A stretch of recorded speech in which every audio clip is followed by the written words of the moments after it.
vou apresentar então o Matheus, né? O Matheus vai apresentar um trabalho sobre o papel da linguagem no contrato social de Hobbes, né? Graduando na URGS. E, enfim, ele vai falar, como sempre, né? Ele vai falar de 20 a 30 minutos, depois a gente vai ter uma discussão. E lembrando que, para quem quiser mandar trabalho, a gente ainda está aberto a segunda rodada de apresentações, né? Semana que vem a gente vai ter uma apresentação do Desnecessauro. De cabeça eu não estou me lembrando agora, mas acho que é sobre ciborgues e alguma coisa assim, meio para frente. Munição estendida. Oi? Munição estendida e ciborgue, acho que é. Isso, acho que é isso. Mas, de qualquer jeito, até o final da apresentação eu olho e aí eu digo de novo. Enfim, então agora a palavra está com o Matheus.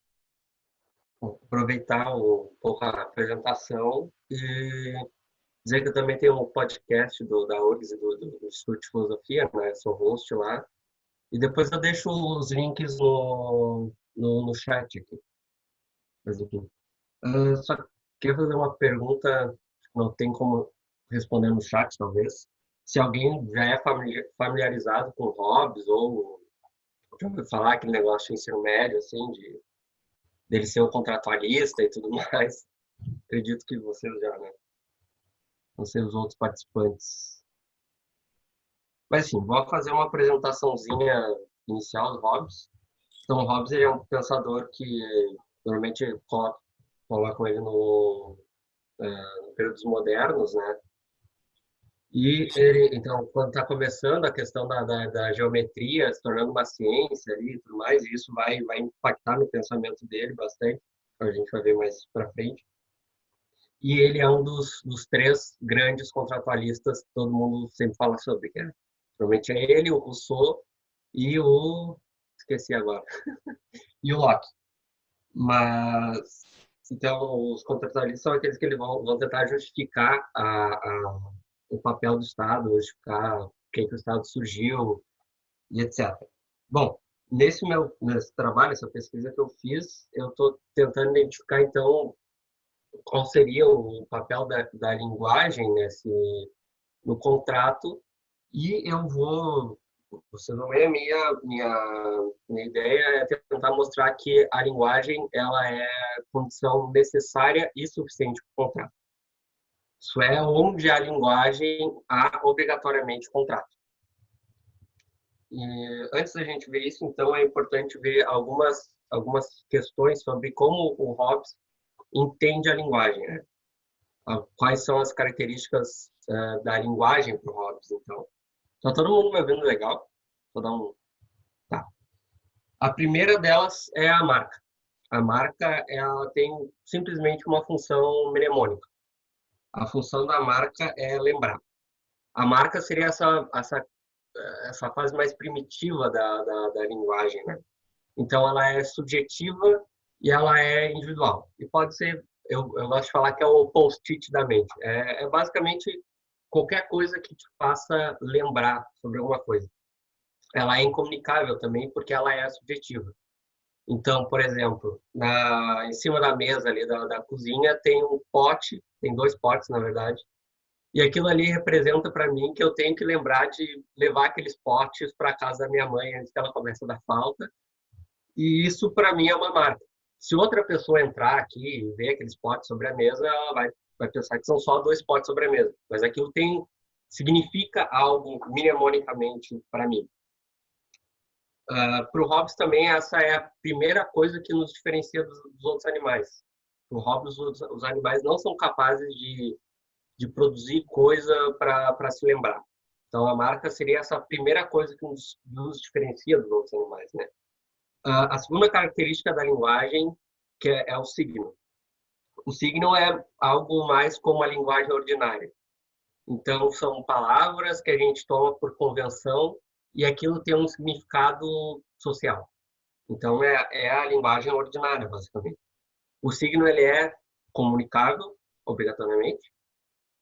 Então, são notas, é a linguagem ordinária, é como a gente se comunica via de regra. A terceira questão sobre a linguagem, sobre o Hobbes, são os nomes. Os nomes, eles ocupam, em alguma medida, a função de marca e a função de signo. Eles podem nos lembrar sobre coisas e eles são comunicáveis. Mas, diferentemente do signo, o nome ele não comunica só coisas da ordem do real, só coisas, objetos ou coisas que são tomadas por convenção. O nome ele também fala de coisas, perdão, ele também fala de coisas que são puramente questões mentais, por exemplo, a noção de impossível ou de infinito ou de todas essas questões. O nome, então, ele é um signo das nossas cognições. Ele não é um signo sobre as coisas no mundo, né? Para o Hobbes, vai ser pelos nomes que a gente vai conseguir fazer ciência e é como a gente vai ser capaz de raciocinar as coisas, né? De calcular as coisas. E nesse primeiro momento, então, os nomes, a gente ordena os nomes de forma, usando definições corretas e de forma a extrair consequências universais e necessárias. E a partir disso, então, dessa correta ordenação, a gente usa a ciência e a gente faz razão. Me lembra, assim, quando eu leio isso, me lembra um pouco a ética do Spinoza. Não sei se alguém já leu, já viu como funciona a ética, que tem as definições, os axiomas e daí as proposições, né? E daí das proposições ele vai extraindo consequências ali, vai tentando construir um raciocínio, né? A partir de uma ordenação correta, então, dos nomes e das definições, dos axiomas e tudo mais. Então, eu sempre me lembro um pouco. Então, a partir dos nomes, a gente faz ciência. Isso, e a gente usa a razão, obviamente, para fazer ciência, e a razão para o Hobbes é muito interessante, porque, diferentemente de outros pensadores, como o Kant, que dão uma importância grande para a razão e usa ela como uma espécie de faculdade, para o Hobbes, a razão é aquelas HP antiga que usa para calcular. Ela não é muito mais que isso. A função da razão é simplesmente calcular. Quer dizer, tu pega os nomes ali, ele diz que a razão é simplesmente uma adição ou subtração. Então, tu pega os nomes, tu vai adicionar ou subtrair, e daquilo ali tu vai extrair consequências e verdades universais e tudo mais. A partir realmente de um cálculo. Ele está calculando ali as questões. Então, via razão, só que diferentemente, por exemplo, da simples memória ou do conhecimento do fato, a razão ela nos permite ir além do fato. Quer dizer, a gente vê coisas vindouras, né? Então, a gente extrai consequências, a gente extrai verdades e a gente vê coisas que são além do fato. A gente não vê só a história, a gente vê coisas que passaram. E aqui a gente vamos entrar mais ou menos na questão do porquê da linguagem, da relação entre linguagem e contrato. Para ter contrato, é preciso ter razão. Porque a gente precisa fazer esse cálculo prudencial, quer dizer, esse cálculo de ver, olha, porque aparentemente, se for ver só o fato, eu no estado de natureza, eu tenho uma liberdade absoluta para fazer tudo aquilo que eu bem entendo da maneira que eu bem entendo. No contrato, no estado formado, eu não tenho mais essa liberdade absoluta. Eu não tenho mais a capacidade de fazer muitas coisas. Eu tenho que abnegar de um poder, de uma autonomia, em prol de uma sociedade ou um estado, né? Um monarca, vamos dizer assim. Então, se for vendo assim a questão do fato, como a coisa não parece ser muito interessante abnegar dessa minha liberdade absoluta para poder viver em sociedade. Bom, Hobbes vai dizer que via esse cálculo prudencial, via esse ordenamento dos nomes, eu calcular racionalmente, eu vou ver que não. Que, na verdade, é melhor eu abnegar dessa minha liberdade, dessa minha autonomia absoluta em prol de viver no Estado. Porque no estado de natureza, se todo mundo é livre a todo tempo, eu vou estar sempre que antevendo o que o outro vai fazer, eu vou estar sempre na iminência de entrar em choque com o outro, eu vou estar sempre na iminência da guerra. Isso é interessante, porque muitas vezes usam aquela frase dele que o lobo é o lobo, o homem é o lobo, o homem é o lobo do homem, né? Como se o homem fosse naturalmente mau e naturalmente fosse, sei lá, matar os outros por interesse próprio. Para o Hobbes não é que o homem é naturalmente mau, mas a gente pode ser levado por essa questão da liberdade absoluta, a entrar em choque com outro indivíduo.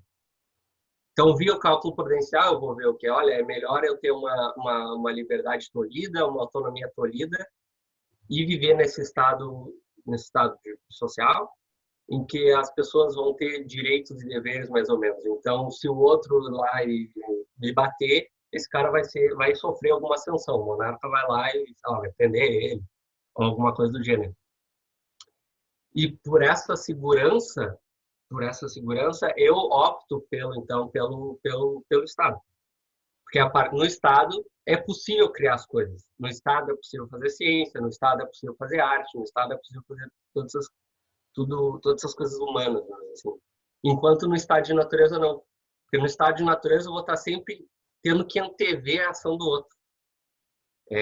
O Hobbes fala que é um estado sórdido, embrutecido e pobre, porque a gente não é capaz de fazer arte, não é capaz de fazer ciência, a gente vai estar sempre se preocupando com a sobrevivência ou com o dia de amanhã. Assim. Então, via esse cálculo, essa razão e o cálculo prudencial, eu consigo projetar uma entidade, um monarca, aquele que vai comandar as coisas socialmente e tudo mais. Agora, para eu ter razão, eu preciso ter linguagem. Porque a razão se debruça sobre a linguagem, sobre os nomes, e a partir dela, então, eu faço o cálculo, eu ordeno as coisas corretamente e eu extraio consequências e questões dali. Então, a minha primeira resposta para essa questão qual é o papel da linguagem no contrato, a primeira resposta seria essa. Para ter contrato é necessário ter razão, para ter razão é necessário ter linguagem. Uma não existe sem a outra. Então, vou dizer, por transitividade, né? Então, para ter contrato é necessário ter linguagem. Essa seria a minha primeira resposta. A segunda resposta que eu ofereço é uma mais pragmática, vamos dizer assim, que é, bom, vamos supor, então, um Estado bem formado na sociedade atual e, sei lá, um gênio maligno, um deus maligno, ele decide acabar com a linguagem de uma hora para outra. Os indivíduos não são mais capazes de se comunicar um com o outro, de forma alguma, via signo, via qualquer coisa. Bom, nesse sentido, o contrato também acabaria, porque os indivíduos não seriam mais capazes de fazer esse cálculo potencial, de jogar para uma entidade ou de convencer os outros via... Não existiria mais direitos e deveres, por exemplo. Porque o convencimento não existiria mais. Tudo que existiria é a força bruta. Os indivíduos convenceriam os outros pela força bruta. E, bom, daí tu acaba com toda a ideia de ter um contrato, de ter um Estado forte e tudo mais pro Hobbes. Agora, a terceira resposta que eu ofereço, que eu acho que é a mais completa, é que a linguagem ela é condição necessária e suficiente para o contrato. Isso quer dizer que sempre onde há linguagem, em qualquer lugar que haja linguagem, necessariamente se segue que há contrato e que há Estado. Né?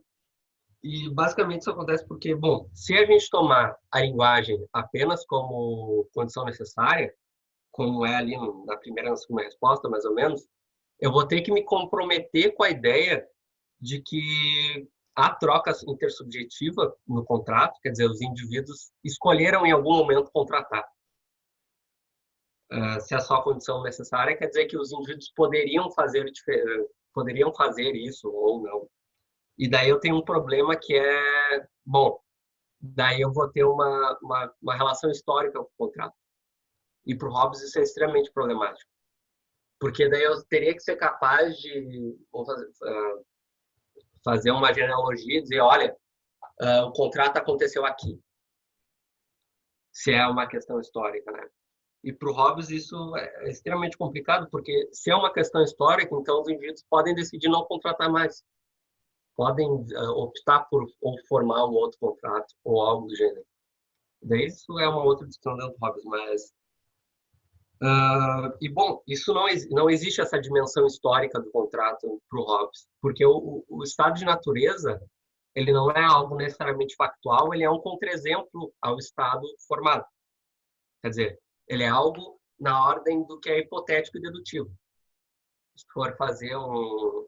Basicamente, a lógica é a seguinte, olha, dado que não há guerra, e dado que não há que não há guerra, que os indivíduos não estão se matando entre si, há contrato.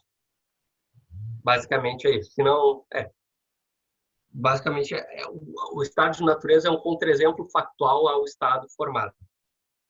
Então, se eu tomo a linguagem como condição necessária e suficiente, eu saio dessa relação histórica com o contrato e eu entro de novo no terreno do hipotético dedutivo, né? No terreno da razão puramente. Então, e aqui, então, é a relação que seria a condição necessária suficiente e disso se extrai que sempre onde há a linguagem, então, necessariamente segue que há contrato. E eu acho que essa é a melhor resposta, assim, em relação, se for levar em relação à obra do Hobbes ali, eu acho que nessa relação da linguagem é a que melhor se encaixa ali. E daí tem algumas consequências disso que, sei lá, poderia colocar, por exemplo, algumas perguntas podem ser feitas, né? Por exemplo, se os animais podem contratar em alguma medida, ou, ou enfim. Mas essa aqui eu respondo a pergunta, então, do título e abro aí, se alguém quiser fazer alguma pergunta, fique à vontade, por favor.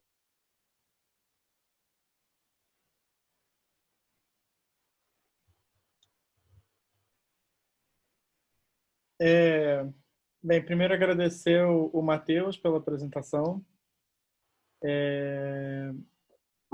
Queria saber se alguém quer fazer a primeira pergunta. Alguém tem alguma questão? E aí, lembrando que vocês podem fazer as perguntas de duas formas, né? Vocês podem avisar a gente, que aí a gente tira o mute, ou vocês podem fazer a pergunta pelo chat, que aí como é que chama? Que aí a gente lê a pergunta para vocês. Ó, bem, tem uma pergunta aqui do Antônio Perdigueiro. Não, não é uma pergunta dele. Peraí. Ah, sim. Você sabe dizer sobre a leitura do Renato Janine Ribeiro sobre Hobbes? Vi algo certa vez. Parece incompleto. Isso. Ah, tá, acho que entendi.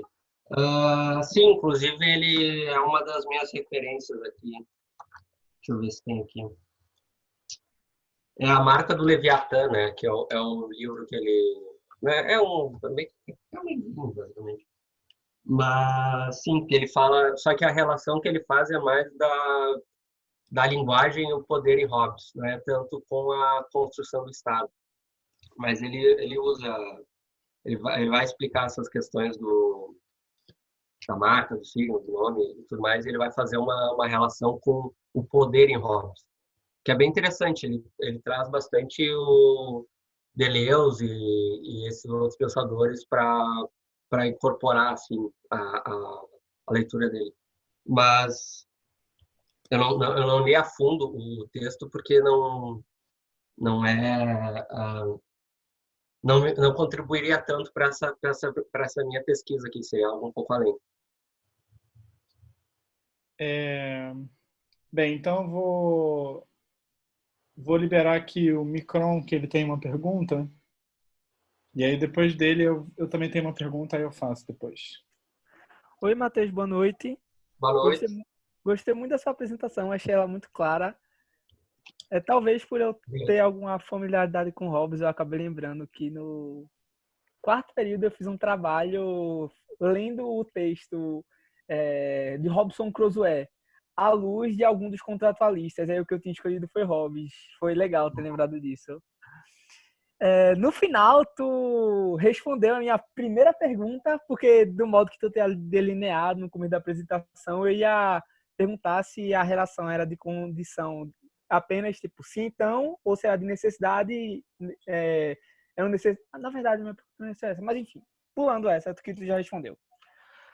A minha primeira pergunta é se o quão dependente é essa perspectiva de Hobbes acerca da linguagem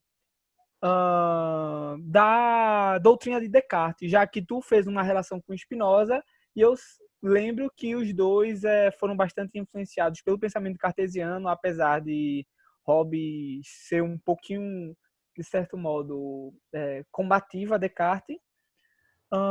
Também gostaria de perguntar se isso poderia ser transposto para os demais contratualistas, se essa sua análise de Hobbes poderia servir como paralelo para ler outros contratualistas.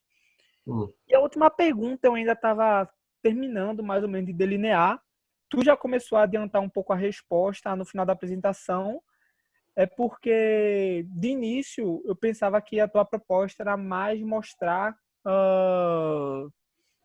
essa eu não formulei tão bem, como eu disse, mas que a linguagem era necessária para o contrato, mas durante a apresentação ficou, e eu acho que eu acredito nisso de certo modo, que é preciso já haver de algum modo um contrato para a linguagem ser estabelecida, desde significados comuns para os nomes que vamos usar ou alguma coisa do tipo. E tu chegou a falar um pouco também sobre o estado de natureza ser um exemplo contrafactual para Hobbes, que ele não necessariamente achava que isso é histórico e etc. E isso se aproxima bastante, quer dizer, não sei se aproxima mais, enfim, da concepção aristotélica de que nós somos um animal gregário, ponto. Na verdade, acho que a concepção naturalista no geral, mas enfim, nós somos um animal gregário, nós já vivemos em comunidade. Então é estranho pensar nos termos dos contratualistas de que, em um momento, nós não nos comunicávamos, nós não interagíamos com uma comunidade, em algum momento nós fizemos isso. Tu já adiantou, isso é contrafactual, mas a minha pergunta seria algo como, para tu falar um pouco mais do papel do contratualismo enquanto, não sei a palavra certa para usar, mas tipo, o que tu acha de promissor, por assim dizer, ao se pensar filosofia política a partir do contratualismo? Deu para sacar? Sim. Ok. Tá. Várias coisas, né? Desculpe Sobre por o isso. Descartes, eu não sei responder exatamente assim, qual seria a relação. Assim. Com o Spinoza tem uma relação clara entre os dois, né?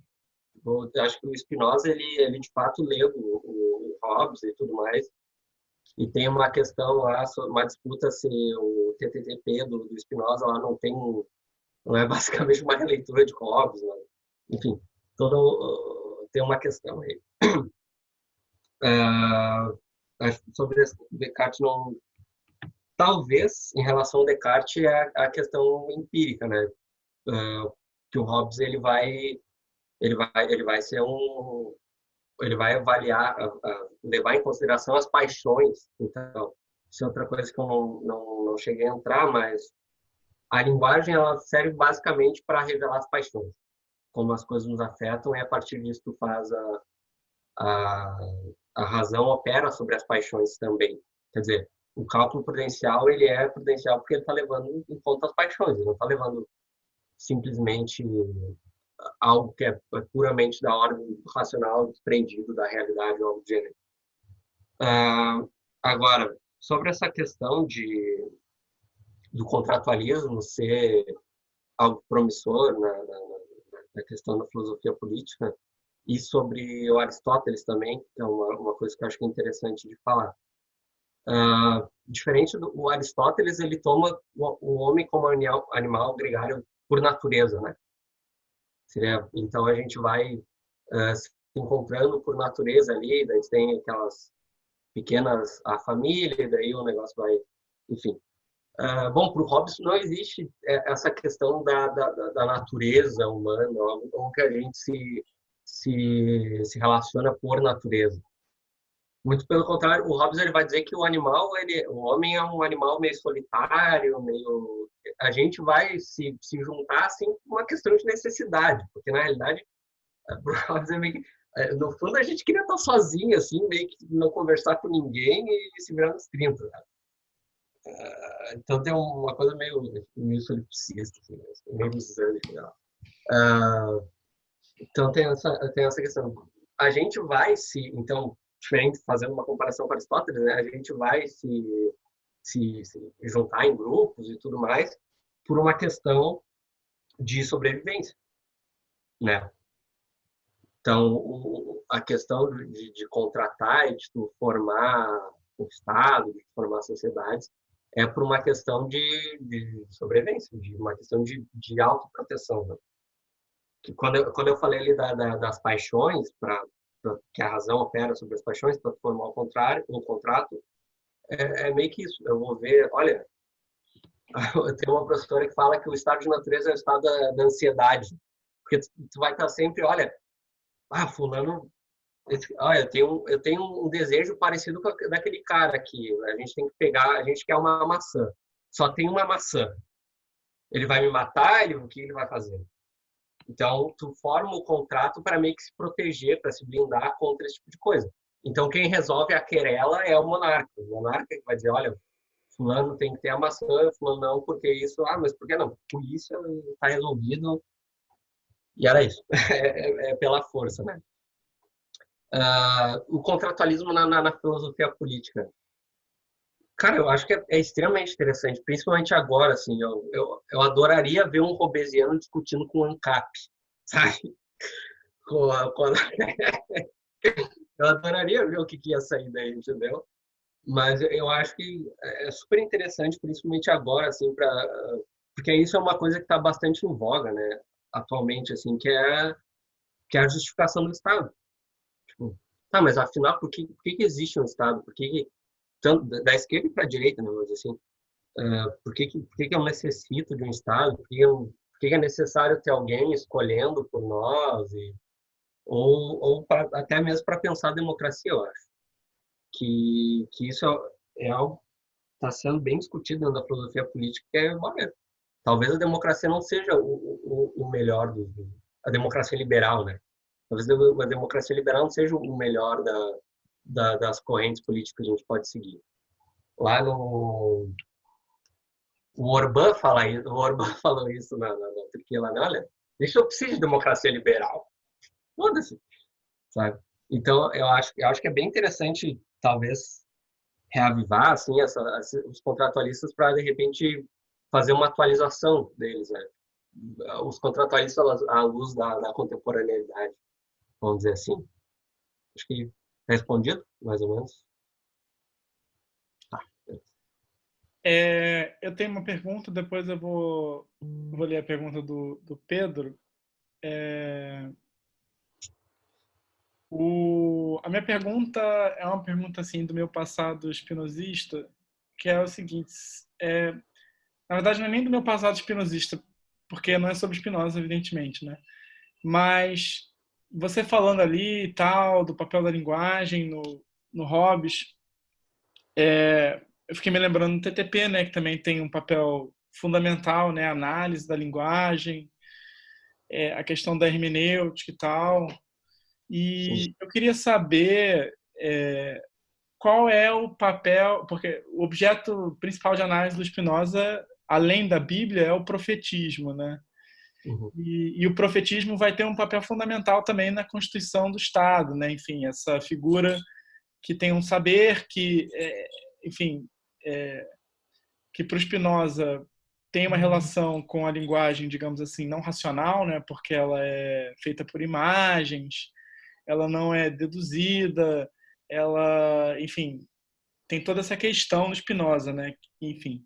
Então eu queria saber se no Hobbes, assim, se você tem, e eu imagino que deve ter, né? Porque o Spinoza ele muitas vezes ele é o anti-Hobbes, né? Assim, Então, sobretudo no Tratado Teológico Político, né? Então, eu queria saber se tem esse tratamento do profetismo, né? Do discurso profético, como que o Hobbes caracterizaria essa linguagem profética e o seu papel, né? Exatamente, né?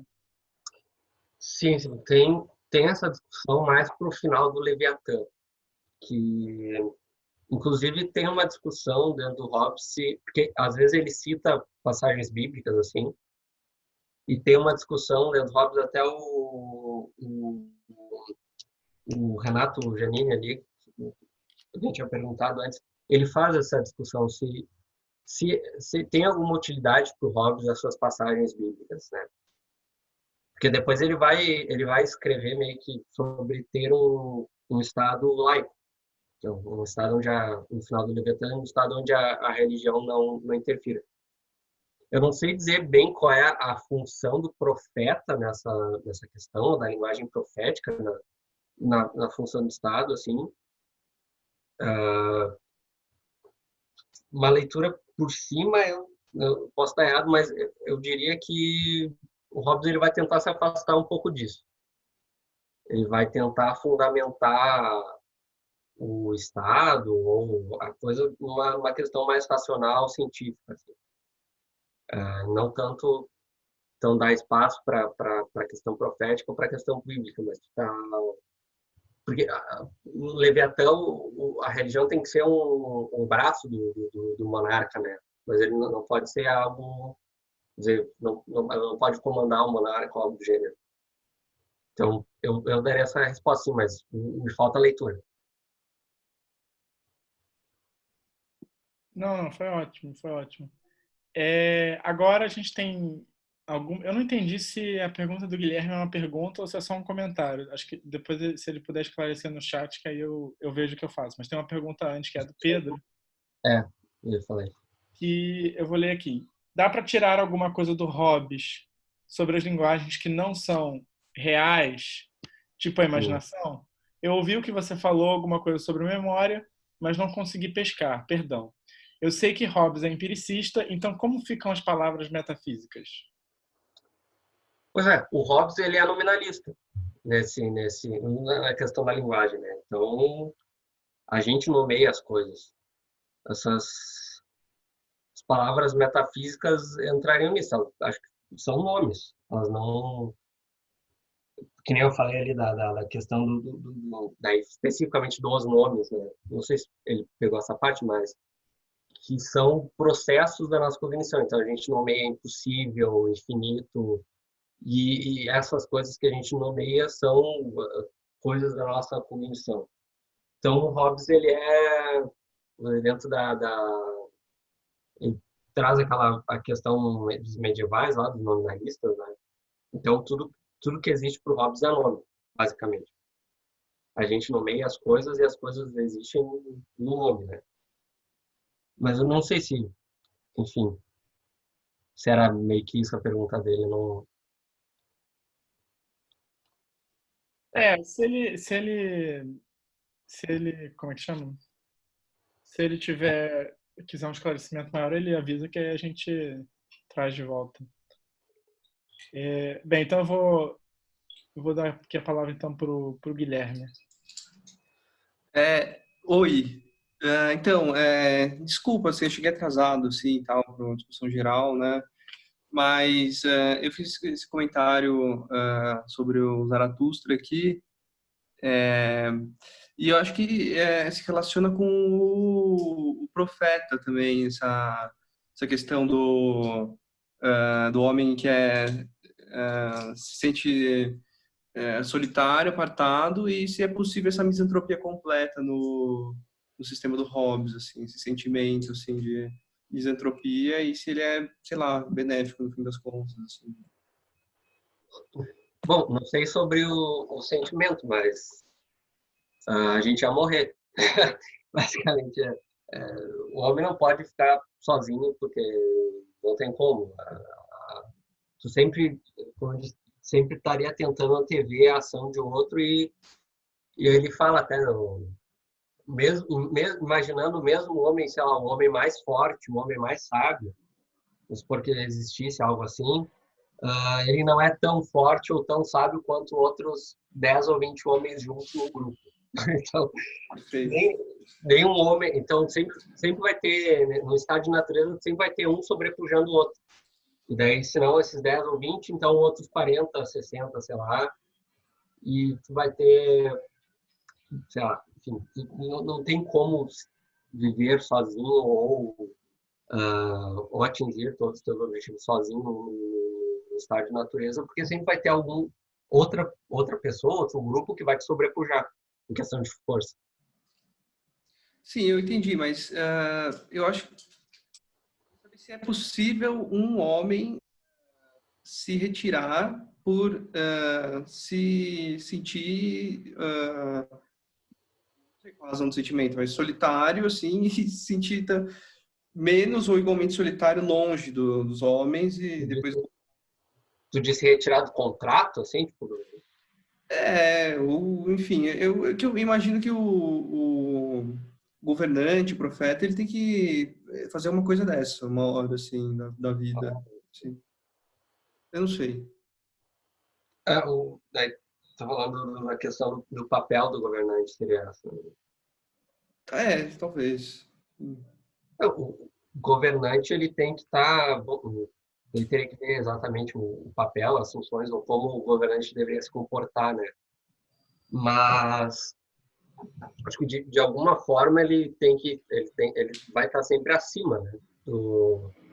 Vamos dizer, do estamento social ali. Então ele vai estar meio, de certa forma, apartado, porque ele vai estar sempre de cima, sendo, que nem eu gosto dessa expressão, sendo inclusive um norte epistêmico. Quer dizer, ele vai... É também papel do monarca, por exemplo,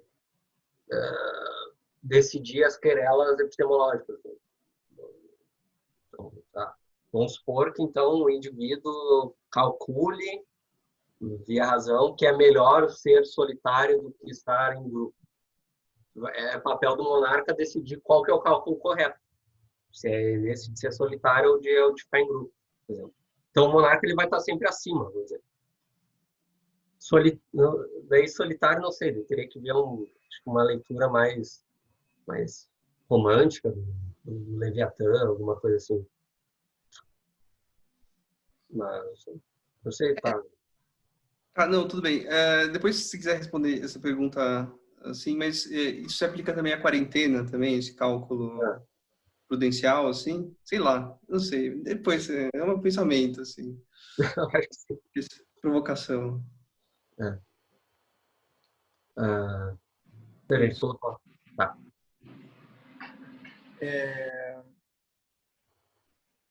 Eu vou passar agora a palavra pro Rômulo, que tem uma pergunta. Oi. Eu cheguei atrasado, não sei se você falou sobre isso já, mas eu ia perguntar sobre o jeito como o Bruno Latour coloca o Hobbes. Não sei se você chega a pesquisar sobre isso ou se te interessa, mas ele fala muito sobre como teve uma relação do Hobbes com o Boiler numa disputa sobre a bomba de ar, que ele diz que foi onde começou a separação da modernidade entre o que seria o mundo natural e o mundo social, e um pensamento social e um pensamento natural. E eu queria entender o que você acha do Hobbes como filósofo da ciência, assim, como cientista, e como o que você acha que sai dele para a filosofia da ciência. Enfim, nem sei se te interessa isso, nem sei se você falou sobre isso já. Eu não, eu pincelei a questão da ciência enquanto papel da razão nela, na verdade, que é basicamente extrair essas consequências universais e necessárias a partir dos nomes, né? Eu não entrei tanto na questão da ciência ou da filosofia da ciência do Hobbes. Apesar de que, pelo que eu sei, isso é uma questão meio complicada para os hobbesianos, assim, né? A questão da filosofia da ciência, porque tem aquela questão de tu não teria que ver a metafísica hobbesiana, né? Porque tem a metafísica meio que vamos dizer, justificando a ciência, alguma coisa, como tu tinha Aristóteles e como tu não tem nos modernos. E daí é um problema dos modernos, então, criar alguma coisa que justifique a ciência. Teria que ver, eu não sei, não entrei nessa questão do Hobbes como filósofo da ciência.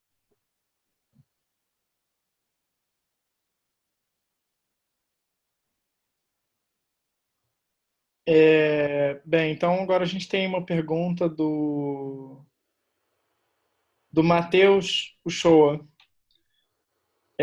Um dos pontos que me chamam a atenção em Hobbes é o corporeísmo e o mecanicismo como fundamento de seu pensamento.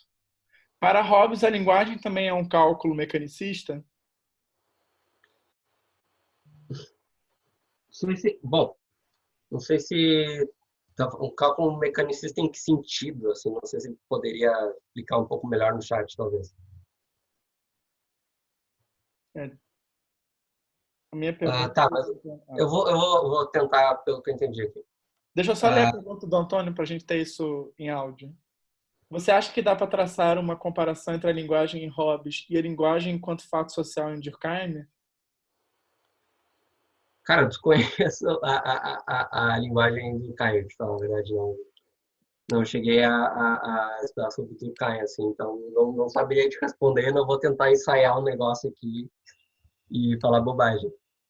Mas vamos ver ali sobre a questão do Matheus. Pelo que eu entendi, assim, a linguagem para o Hobbes, vamos dizer, a gente vai estar tratando sobre as paixões. Então, sempre, vamos dizer assim, tu tem as paixões, quer dizer, que são as coisas que nos afetam, basicamente. Tu tem a linguagem sobre isso, que vai estar a linguagem, então, tendo esse papel de explicar o que são essas paixões, ou explicar como é que a gente é afetado por elas, nomear essas paixões de alguma forma. E daí tu tem a razão, então, que é esse terceiro, que vai ordenar a linguagem e a relação entre as paixões de forma a talvez tu extrair consequências ou deduções, etc. Então, nesse sentido, a linguagem em si não é um cálculo, vamos dizer assim. Se aí está colocando, a linguagem em si ela não é um cálculo. Ela simplesmente nos revela ou nomeia essas paixões que nos atingem. Então, as coisas, né? Enfim, o medo de estar no estado de natureza, o desejo de glória que também a gente não consegue atingir no estado de natureza, e essas paixões, o medo, o desejo de glória, etc., todas essas coisas são levadas em consideração no cálculo. Que daí sim seria a razão operando com a linguagem, né? E daí teria essas paixões sendo consideradas para tu fazer um cálculo, mas a linguagem em si não é um cálculo mecanicista. Ela é um instrumento, vamos dizer assim. Ela é uma capacidade humana.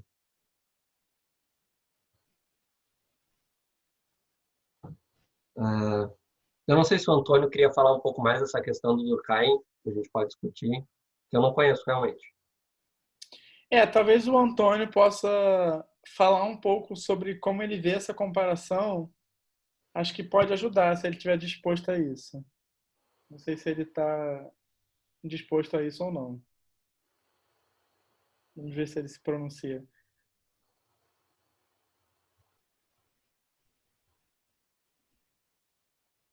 E o Matheus também. Bem, deixa eu só... O Pedro perguntou se a vontade que motiva esse cálculo para Hobbes é só o desejo de autopreservação? Não, eu falei isso agora há pouco, mas então o medo de ser morto, o medo de sofrer alguma violência, ou de sofrer uma morte violenta, que nem o Hobbes fala, o desejo de glória. Esse desejo de glória ele tem um papel bem interessante, que é basicamente ser reconhecido por outros, né? No estado de natureza, não faz sentido tu falar em reconhecimento dos outros, porque todo mundo é igual e todo mundo pode ir a mesma coisa.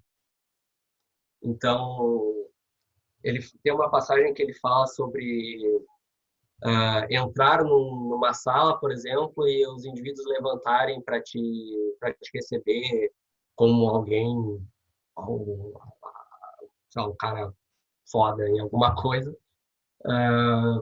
Ele vai falar que isso não acontece no estado de natureza, porque todo mundo é igual, todo mundo pode tudo, então não tem por que os indivíduos se conhecerem como alguém que tem grandes feitos, ou algo do gênero. Isso só acontece no estado social, né? Que é onde tu vai ter esses estamentos, então os indivíduos vão poder ser reconhecidos por outros de outras classes, enfim. Então, seria o medo, a autopreservação, claro, também essa questão do desejo de glória. Acho que são os três pontos principais assim, da motivação para o cálculo prudencial. E tá, o Matheus falou que a linguagem envolve o cálculo, falar é apenas raciocinar ou calcular por palavras. Daí, só complementando, então, o cálculo, a razão seria outra coisa, né? Tem a linguagem, tem a razão. E a razão, a razão é o cálculo. Que nem eu falei no início da apresentação, que a razão para o Hobbes é aquelas HP que tu usa para os caras de financeiro usam, entendeu? Ela é uma super calculadora que tu usa ali, que tu inclusive calcula paixões.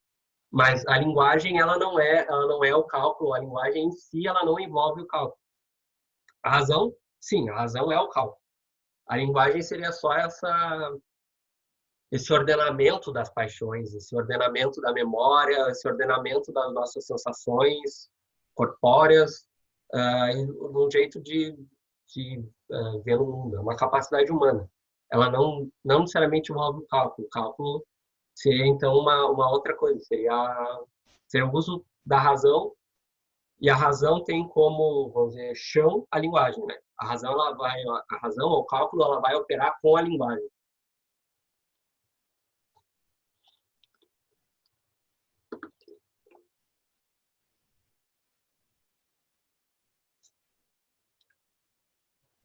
Espera aí que... Deixa eu só...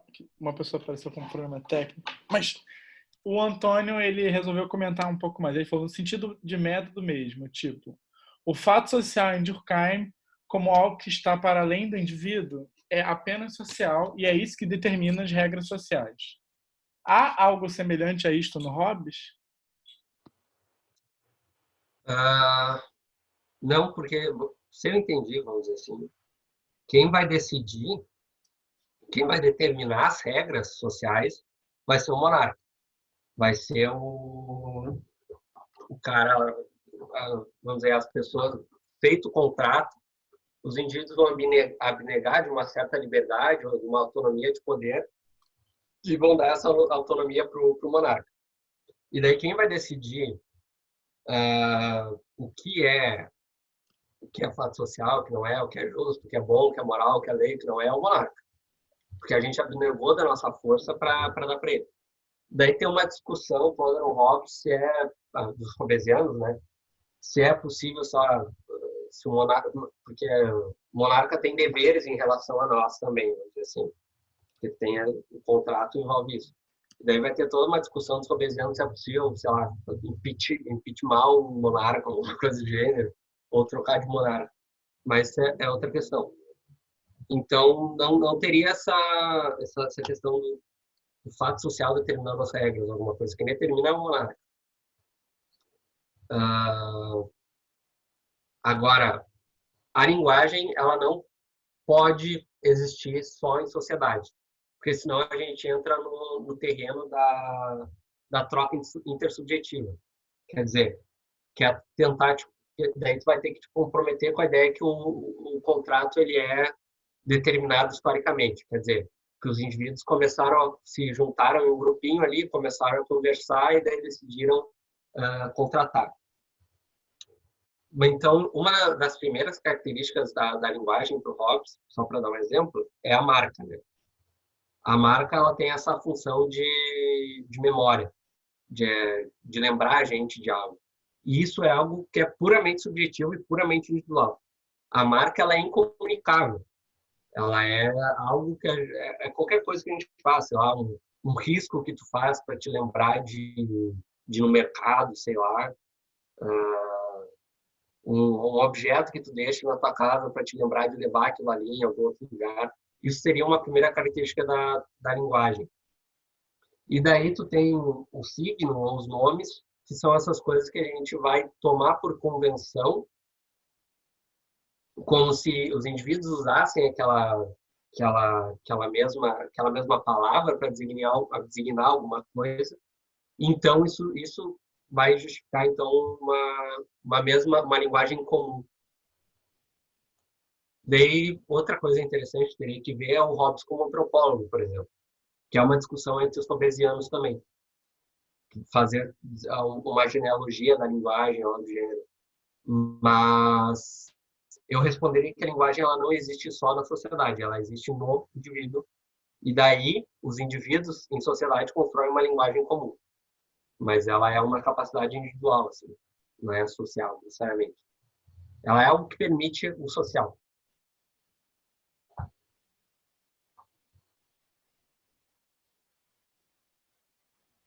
Tem mais alguma outra pergunta?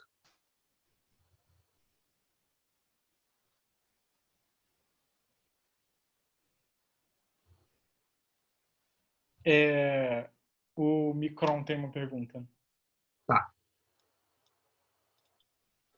Oi, de novo.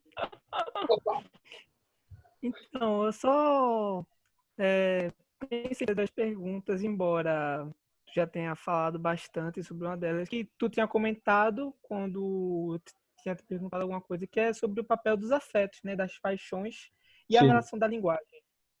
Tu já falou bastante sobre ela depois da minha pergunta, mas, assim, caso tu queira falar sobre algo que tu acha curioso ou que tu acha interessante e que ainda não falou, usa a minha pergunta para tipo, falar um pouco mais acerca disso.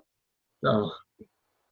Como tinha falado que tu gostaria de ver uma discussão entre um robesiano e um acampe, enfim, então, perguntinha, tu se assume como robesiano ou não? Se assume Não. não? Eu não sei, não li o suficiente, assim, mas... Entendi. Enfim, mas até onde vão as suas capacidades? Fala um pouco aí sobre como tu vê essa relação e como seria uma discussão entre eles. Nossa, sobre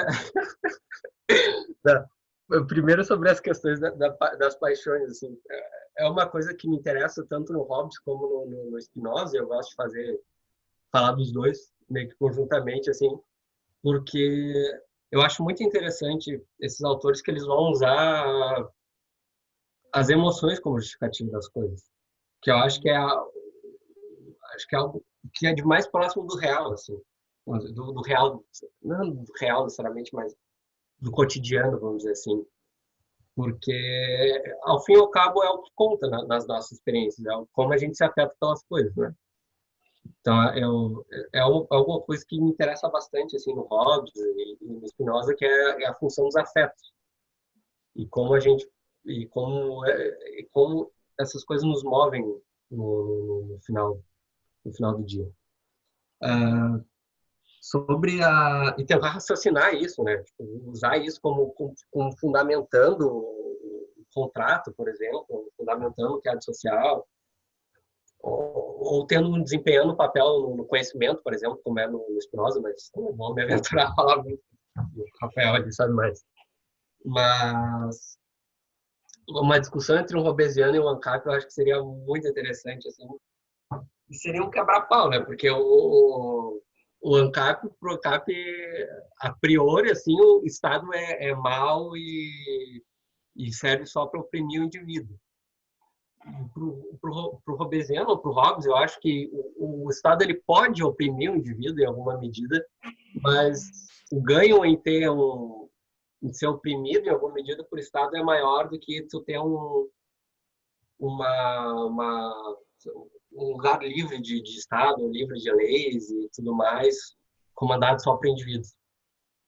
Mas eu acho que seria uma discussão usando a metafísica, assim, alguma coisa, acho que seria uma discussão bem interessante entre um ANCAP e um hobbesiano, né? Porque são, para o Hobbes, o Estado tem uma importância pro indivíduo poder fazer ciência, poder fazer arte, poder fazer tudo. E para o ANCAP é quase que o contrário, vamos dizer assim. Se não existisse o Estado, as coisas seriam muito melhores para os indivíduos, em questão de liberdade, de autonomia e tudo mais.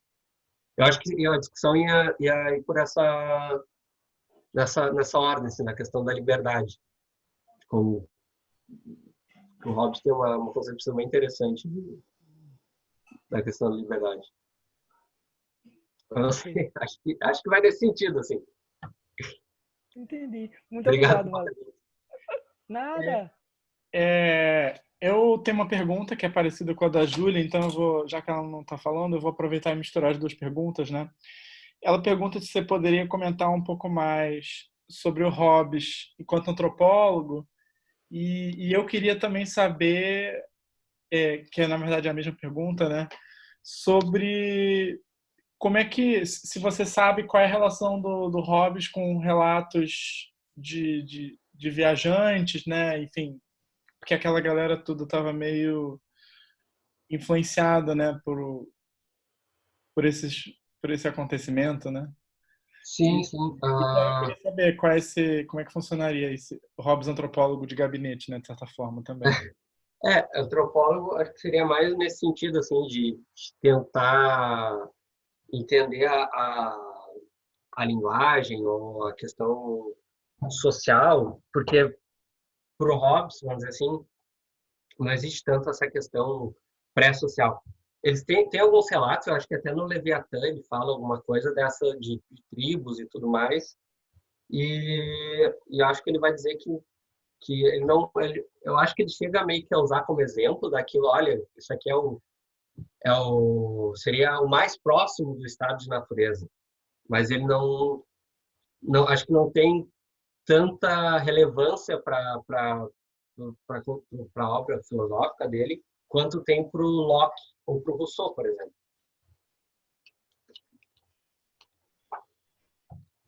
Eu sei que para eles, acho que principalmente para o Rousseau, esses relatos e tudo mais, eles têm uma relevância argumentativa, né? Para o Locke, acho que para o Locke ele fala sobre, ele meio que chegou a usar como exemplo, assim, tipo, alguma coisa nesse sentido. Mas para o Hobbes, acho que não tem tanta relevância. Acho que ele chega a usar como exemplo, como, olha, mas eu falei do Hobbes enquanto antropólogo ali, mas isso é uma discussão dentro do hobbesiano também, que eu não cheguei a me aprofundar, mas eu acho que seria nesse sentido, assim, da linguagem, da questão social e de uma formação, mas não necessariamente do antropólogo no sentido de que ele vai estudar as tribos ou algo do gênero que estavam ali acontecendo na época. Esses relatos não são tão relevantes para ele quanto para os outros contratualistas. Esse é o meu ponto.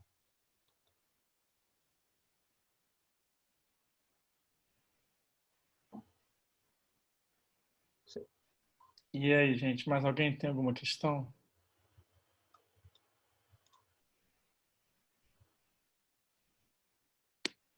Não? Eu tinha uma questão, se alguém não tivesse, digo, esperar ver se mais outra pessoa tem, né? Porque eu não queria repetir.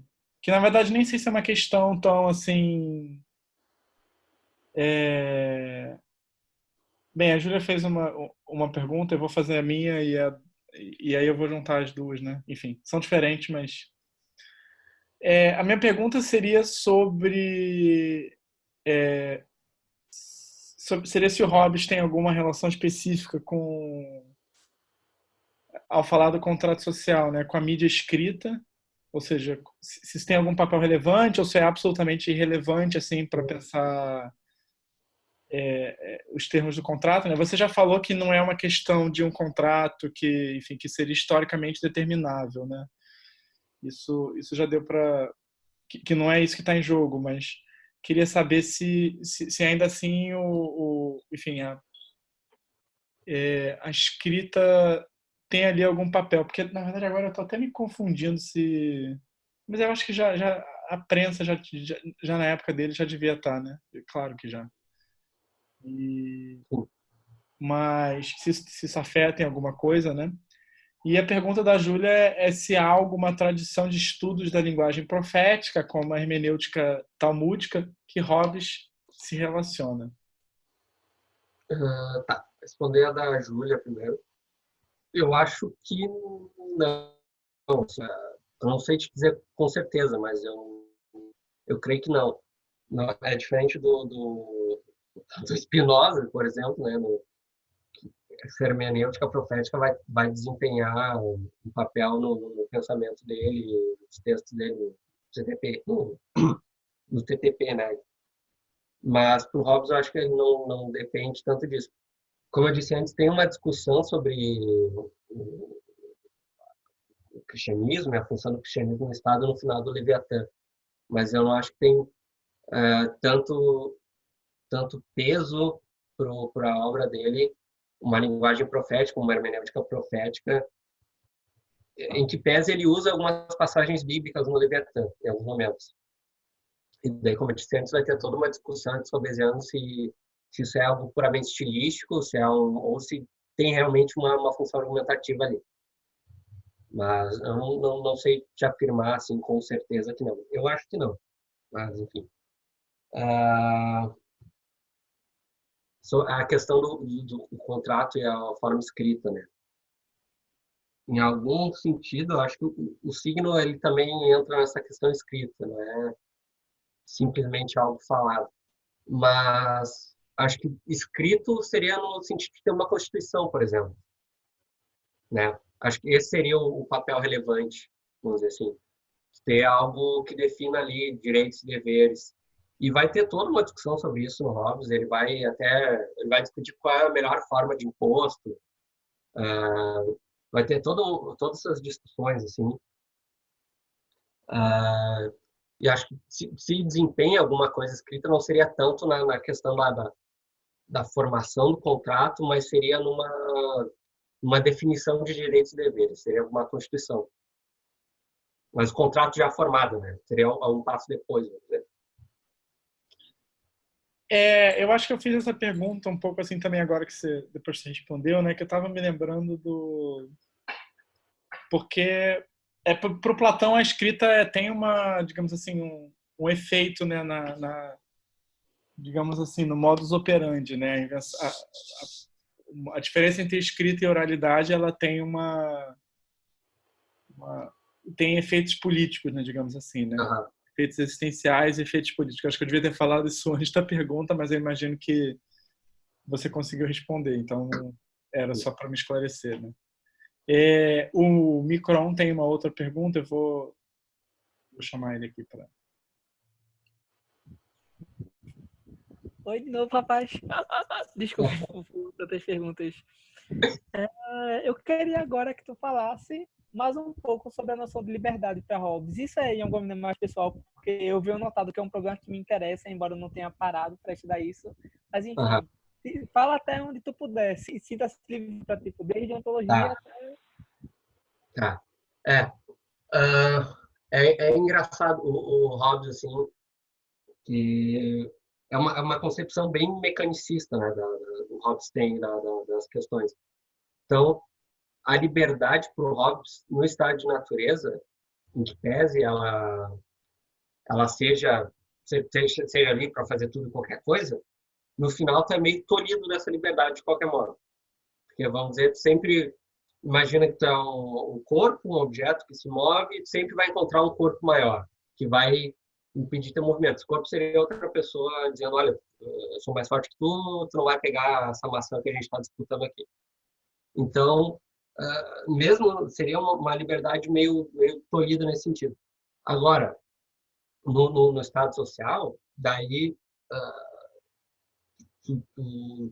tu remove essa questão então, da liberdade completa e tu vai ser livre juridicamente, vamos dizer assim. Tu vai ser livre enquanto cidadão. Tu vai ser livre para ser um cidadão. Então, tu é livre na medida que tu tem direitos, que tu tem deveres, que tu vai poder te movimentar ali socialmente, tu vai ter... daí tu muda o tipo de liberdade, né? De uma liberdade completa para uma liberdade social. Daí, claro que essa liberdade social tu vai ter restrições, tu não vai brigar com as pessoas, tu não vai bater, tu não vai cometer crime, porque tu vai ter toda a questão de direitos e deveres. Eu acho que é por aí, assim.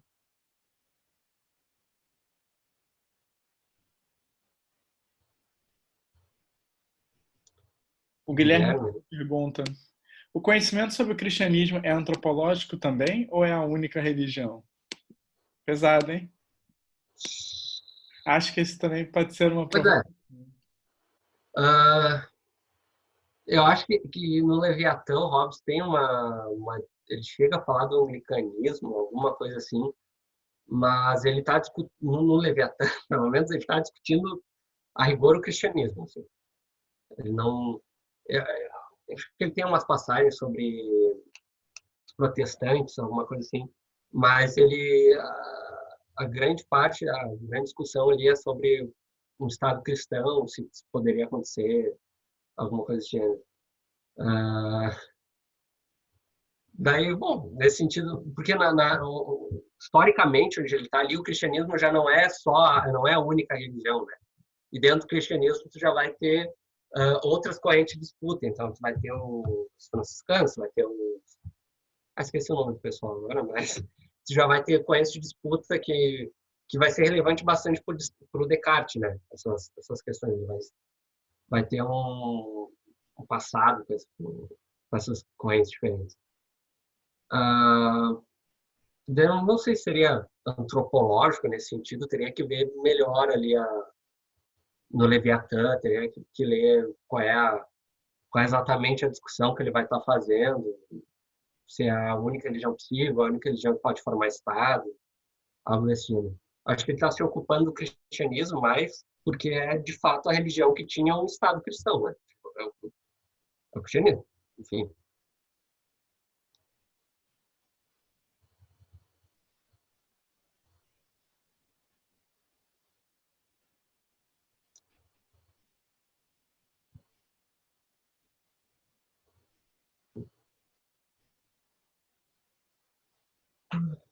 Então, Eu vou aproveitar que ele falou do frontispício e perguntar uma curiosidade que eu tinha. Esse frontispício foi escolhido por ele? Foi ele que fez o design assim do livro?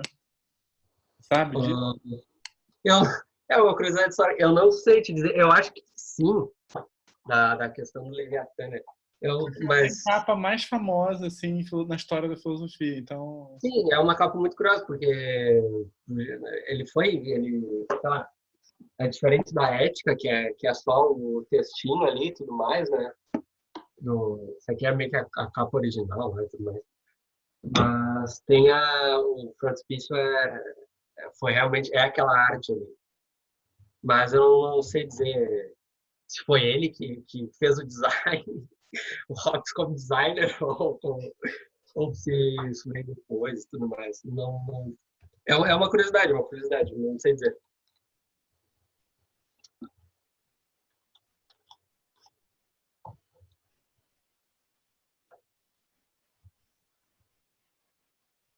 Não.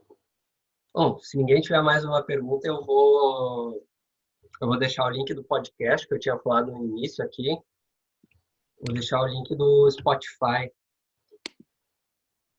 E não sei se na postagem tu vai botar depois, que eu tinha te eu vou mandado. postar. Pode ficar. Eu vou já postar hoje os links, né, Uhum. do seu podcast. E, bem, queria agradecer Eu que agradeço. ao Matheus. Acho que foi bem legal. A conversa foi muito boa. Acho que a gente está conseguindo fazer aqui uma coisa assim consistente, né? Assim, a gente está mantendo. Isso é bem legal, né? Essas discussões terem uma continuidade, né? É, enfim, só lembrando que quem quiser se inscrever, só mandar um e-mail para tvcorona19@gmail.com, né? Semana que vem a gente tem o arroba desnecessauro, é difícil pronunciar, mas enfim, arroba desnecessauro, que vai falar sobre. Espera aí, deixa eu.